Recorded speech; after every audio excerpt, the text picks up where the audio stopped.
Em julho de 1969, enquanto a Apollo 11 fazia sua histórica viagem destinada a levar os primeiros homens à Lua, havia quem já imaginasse as fantásticas possibilidades comerciais abertas pelo acontecimento.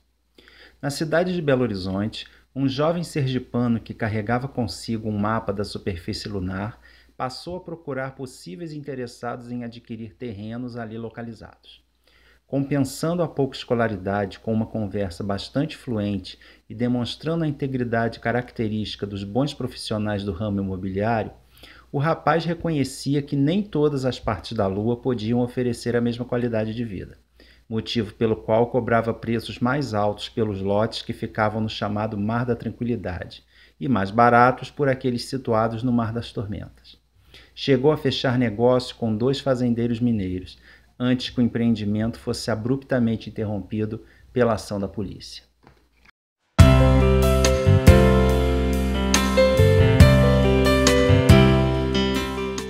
Olá pessoal, eu sou Carlos Nunes e você está aqui no Livros e E-Books. Hoje vamos conversar sobre Os Contos e os Vigários, uma história da trapaça no Brasil, de José Augusto Dias Júnior.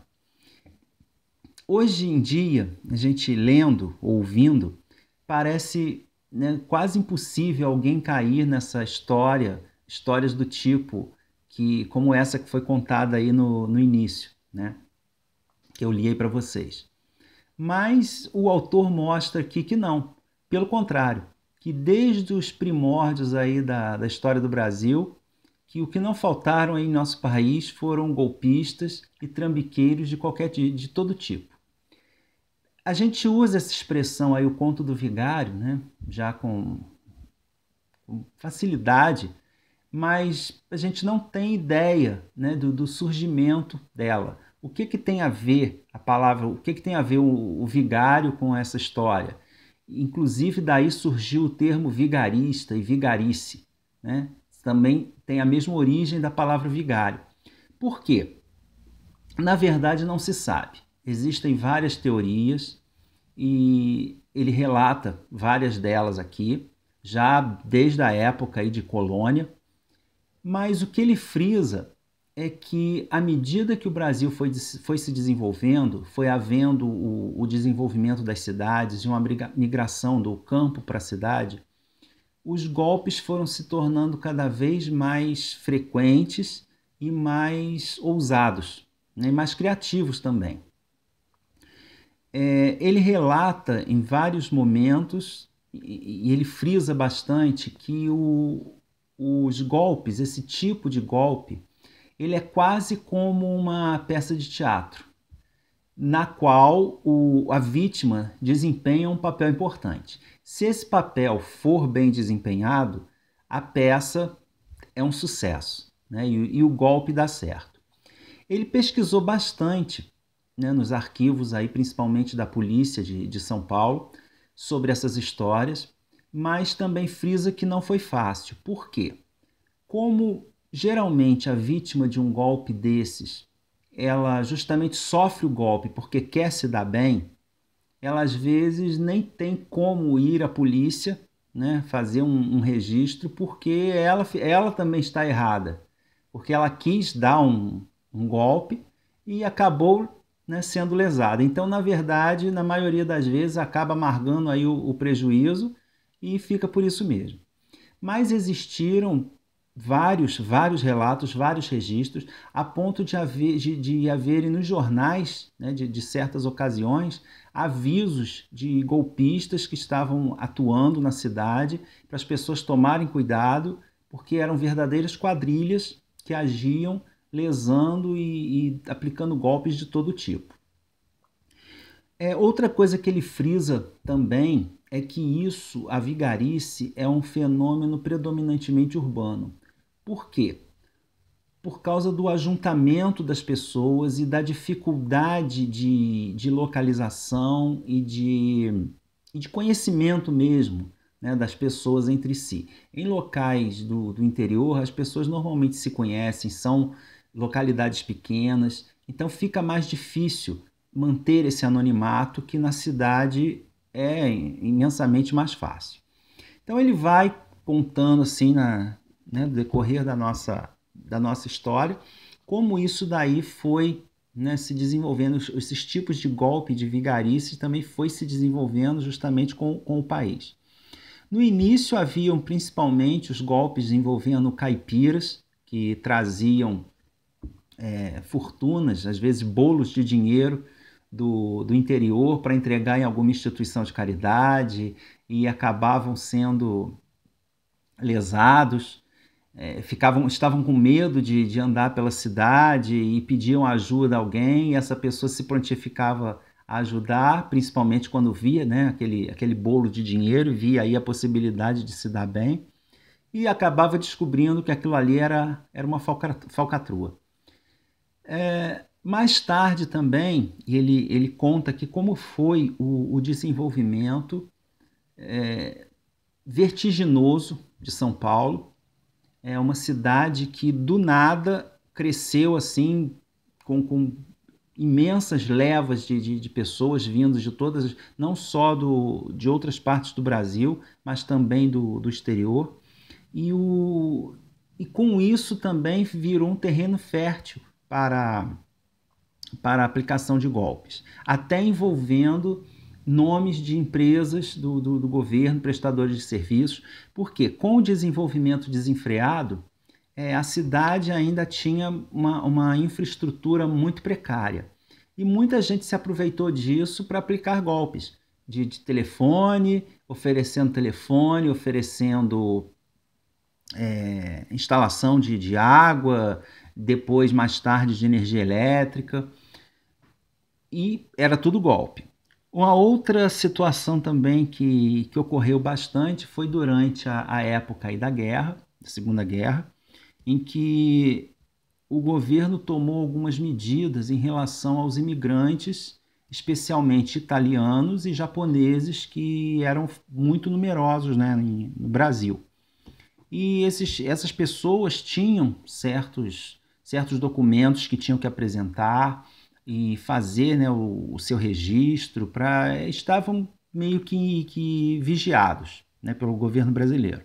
E muita gente também se aproveitou dessa situação para lesar essas pessoas, lesar comerciantes, para fazer chantagens, principalmente em relação a aluguel, a propriedades. Teve um que chegou ao cúmulo de abrir um escritório falso de fornecimento de alvarás para estrangeiros, assim, vizinho ao prédio do governo, em São Paulo.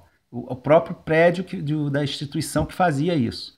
Então, os golpes eram ousados e eram bastante frequentes. Mais tarde, ainda com a modernização, né, começaram a surgir os aparelhos domésticos, e aí surgiram aparelhagens de todo tipo. E uma das mais famosas aí, que hoje em dia parece, você lendo o relato aqui, parece coisa de ficção. Você não acredita que possa ter acontecido isso, mas foi até frequente, como ele mostra aqui nos recortes de jornal, e que foi a máquina de fazer dinheiro. Eram verdadeiras fortunas que eram aplicadas, né, para comprar uma máquina dessas que, na verdade, logicamente, não funcionavam. E a pessoa inventava um mecanismo que conseguia, né, duplicar uma nota de dinheiro e demonstrava aquilo de alguma forma, e depois a pessoa comprava a máquina e, logicamente, o bandido ia embora, né? E a pessoa aí descobria que a máquina não funcionava. E não podia dar queixa, por quê? Você comprou uma máquina que está falsificando dinheiro e agora vem reclamar que foi lesado? Ou seja, a própria pessoa poderia ser presa por conta disso. Então acabava ficando quieta. E assim vai, né, por diante, até chegar nessa situação aí da venda de terrenos da Lua, vendas de terrenos no céu por determinadas igrejas. E no final ele conta que também isso daí não é só um privilégio, digamos assim, do Brasil. Apesar do livro focar no Brasil, ele relata também alguns estrangeiros, né, importantes, dentre eles um cara assim que ficou famosíssimo por ser um dos maiores pilantras que já existiram. O ítalo-americano, né, Carlo Ponzi, que ele foi um inventor dessas pirâmides milionárias, né, que todo mundo aí já deve ter, ou se não participou, tomou conhecimento, né? Você recebe uma carta e você tem que mandar aquela carta para tantas pessoas com uma nota dentro, com R$ 1 dentro. E dentro de tanto tempo você vai receber tantas cartas, né? E assim vai. E esse cara, ele fez uma verdadeira fortuna. Teve uma época que isso daí ficou tão famoso, essa situação do enriquecimento através da pirâmide, que eram verdadeiras fortunas que eram aplicadas, né, nesse sentido, até por figuras da sociedade, da alta sociedade europeia. Virou uma febre em Paris, até ser descoberto, né? Matemáticos provaram que isso é impossível, esse tipo de enriquecimento é impossível, mas o cara já estava rico, ele acabou sendo preso, cumpriu pena e morreu no Brasil. Acabou vindo para cá e morreu aqui. Falando também sobre Paris, teve um outro golpe também de um camarada que conseguiu vender para vários negociantes de ferro velho pedaços da Torre Eiffel, que ela seria demolida. Ele conseguiu provar isso, que ela seria demolida, e haveria uma licitação para isso, e ele estava antecipando essa licitação, e ele conseguiu que várias empresas comprassem pedaços da Torre Eiffel que seriam, né, que iriam para reciclagem depois. Ou seja, isso em todo mundo, em todo local tem esses golpes, tem gente pilantra, e é um livro assim cheio de relatos, né, desse tipo, muitas mesmo histórias saborosas. É um livro gostoso, muito interessante também a parte que ele relata o desenvolvimento do país, em especial da cidade de São Paulo. Enfim, é um livro muito bacana, uma leitura gostosa e muito instrutiva. Se vocês tiverem oportunidade aí, procurem, né, leiam aí os Contos e os Vigários e depois venham aqui me dizer o que acharam, tá bom? Por enquanto é só. Se vocês curtiram o vídeo, deem aí o curtir, né? Se inscrevam no canal, quem ainda não for inscrito, ativando o sininho para receber as atualizações, e a gente se vê no próximo vídeo, tá bom? Tchau, tchau para vocês.